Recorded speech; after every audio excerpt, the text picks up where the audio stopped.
Alhamdulillah, wassalatu wassalamu ala rasulillah nabiyina Muhammadin wa alihi wa sahbihi wa man walah.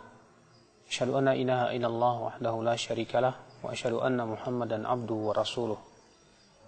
Qala Allah Ta'ala fi kitabihil karim, ya ayyuhalladzina amanu taqullaha haqqa tuqatih wa la tamutunna illa wa antum muslimun wa ba'd. Dajjal, makhluk yang akan datang di akhir zaman, di mana seluruh nabi dan rasul sudah memperingatkan umatnya tentang fitnah Dajjal. Rasulullah SAW mengatakan, "Ma minal anbiya min qabli illa waqad hadzara ummatahu min fitnatid Dajjal."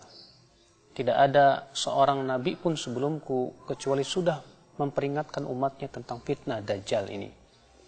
Fitnahnya dahsyat sekali, berat, karena ia memiliki kehebatan-kehebatan yang membuat terfitnah banyak manusia. Bisa menyuruh hujan untuk turun, bisa menjadikan kering yang tadinya subur kering kerontang, subhanallah. Ya, tanah-tanah yang tadinya subur menjadi kering kerontang.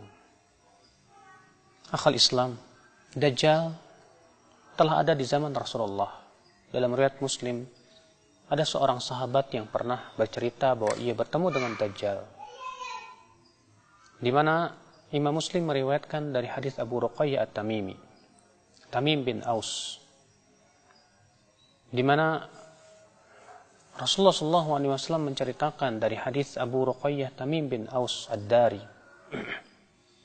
Tamim bin Aus bercerita bahwa ia pernah berlayar di sebuah lautan, kemudian ia terombang-ambing dengan ombak yang besar. Sampai akhirnya ia terdampar di sebuah pulau dan ia bertemu dengan makhluk yang dipenuhi dengan bulu bernama Jassasah.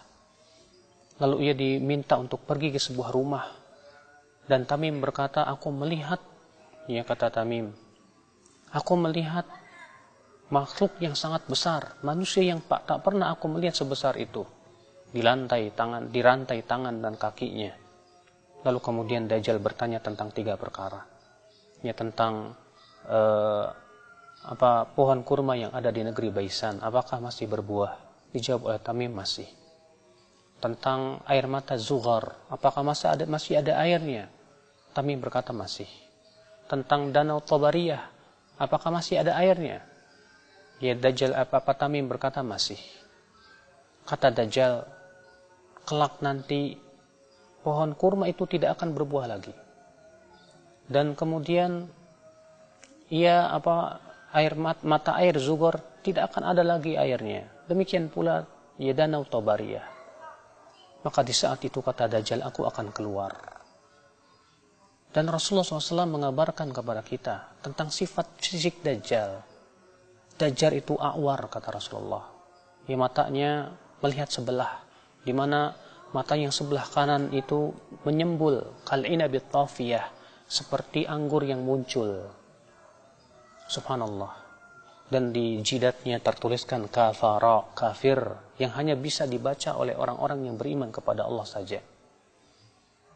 Oleh karena itu, ya akhal Islam, ya, hanya orang-orang yang diberikan keimanan oleh Allah, walaupun iman itu kecil atau sebesar biji sawi di hatinya, ia akan bisa melihat bacaan tersebut.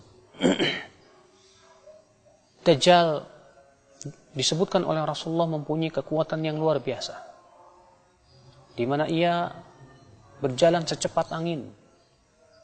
Fitnahnya sangat agung. Ia bisa menyuruh awan untuk menurunkan hujan. Demikian pula tanah yang subur menjadi kering kerontang. Subhanallah. Bagaimana tidak besar fitnah seperti itu, ya akhi? Bila di zaman ini saja kita lihat orang yang banyak terfitnah oleh para dukun, oleh kuburan-kuburan, bagaimana dengan Dajjal nanti? Oleh karena itu Rasulullah mengabarkan bahwa pengikut Dajjal itu adalah orang-orang yang tidak faham tentang agama, orang-orang yang bodoh seperti orang Arab Badui, para wanita yang bodoh yang tidak mau mengikuti mempelajari agama Allah Subhanahu wa taala. Juga Rasulullah mengabarkan bahwa yang menjadi pengikut Dajjal itu kaum Khawarij. Ikhwatul Islam, kenapa mereka yang menjadi pengikut? Karena mereka orang-orang yang tidak pernah mau mempelajari agama Allah. Oleh karena itulah ketika Rasulullah SAW mengabarkan bahwa ada seorang pemuda yang ditangkap oleh Dajjal. Disuruhnya si pemuda itu beriman kepada Dajjal, tapi pemuda itu menolak. Lalu digergajinya oleh si Dajjal itu, sehingga menjadi dua belah. Lalu Dajjal pun berjalan di antara kedua belah tubuhnya. Hidup lagi pemuda itu. Lalu Dajjal berkata, apakah kamu beriman bahwa aku adalah Tuhanmu? Si pemuda berkata, justru aku semakin yakin bahwa kamu adalah Dajjal yang Rasulullah SAW telah kabarkan kepada kami. Rupanya si pemuda ini punya ilmu tentang din, tentang hadis Nabi SAW, tentang sunnah Rasulullah SAW. Akhirnya ia pun diselamatkan. Maka siapa yang ingin selamat dari fitnah Dajjal, kewajiban kita adalah untuk menuntut ilmu Allah ya akhi. Untuk mempelajari tentang hadis-hadis Rasulullah salawatullahi alaihi wasallam. Dan Rasulullah SAW mengajarkan kepada kita supaya kita selamat dari fitnah Dajjal. Di antaranya apa? Yang pertama yaitu menghafal 10 ayat pertama dari surat Al-Kahfi. Kata Rasulullah, man hafidha, siapa yang hafal 10 ayat min surat Al-Kahf, 10 ayat yang pertama dari surat Al-Kahf, usima minad Dajjal, maka ia akan terlindung dari fitnah Dajjal. Syekh Albani berkata, apabila kita misalnya dilemparkan ke dalam apinya Dajjal, lalu kita membaca 10 ayat pertama surat Al-Kahfi ini, maka api itu menjadi dingin untuk kita. Akhal Islam, a'azakumullah. Oleh karena itulah kewajiban kita untuk memahami ini.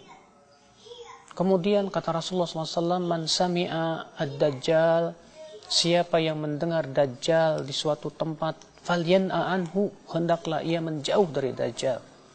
Jangan kita merasa bahwa kita tidak akan terfitnah oleh Dajjal, tapi kewajiban kita terus lari dan dari Dajjal. Karena memang Dajjal itu fitnahnya berat sekali ya akhal Islam, a'azakumullah. Ikhwatul Islam, a'azani Allah wa iyyakum.